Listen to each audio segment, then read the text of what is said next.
ज्येष्ठ शिवसैनिकांचा मेळावा होता, त्याच्यामध्ये थोडक्यात बोललो मी.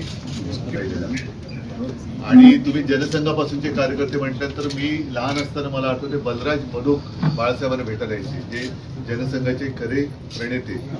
आता तो जो काय भाजप होता तो आता काय शिल्लक राहिलेला नाही. आपण त्यांच्यासोबत का गेलो? कारण हिंदुत्व, अर्थात शिवसेना म्हटल्यानंतर भूमिपुत्र आले, हिंदुत्व आलं. पण आता हे यांचं त्या शब्दाशी काही देणं घेणं राहिलं असं वाटत नाही. कारण 1-2 दिवसापूर्वी त्यांनी जे पालघरमध्ये केलं, त्या चौधरीला प्रवेश दिला, काशीनाथ चौधरी.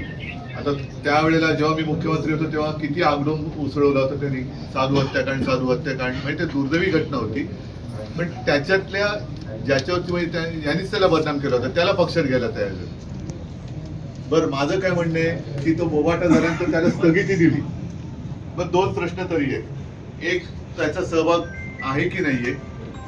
जर होता तर त्याला प्रवेश का दिला? आणि नाहीये ना, मग स्थगिती का दिली? मग तुम्ही सांगायचं होतं की याचा काही संबंध नाही तू. पण आता पंचायत काय झाले तेव्हा बोंबलून मोकळे झाले. मग एक तर त्याचं आयुष्य उद्ध्वस्त केलं, तर त्याची माफी मागायला पाहिजे. हिंदुत्वाशी प्रतारणा केली, हिंदूंची माफी मागितली पाहिजे. शिवसेनेला बदनाम केलं, शिवसेनेची माफी मागायला पाहिजे. म्हणजे वाटेल ते चाललेलं आहे, फक्त जिंकायचं आणि असं सगळं चाललं. तर त्याच्यात तुम्ही हे पाऊल उचलले, तुमच्या धाडसाबद्दल खरंच तुमचं अभिनंदन करतो. आणि आपलं जे हिंदुत्व आहे ते वेगळं आहे. आपलं हिंदुत्व हे राष्ट्रीयत्वाशी जोडलेलं आहे, त्याच्यामुळे ते घेऊन आपण जाऊ. सगळ्यांचं मनापासून स्वागत करतो.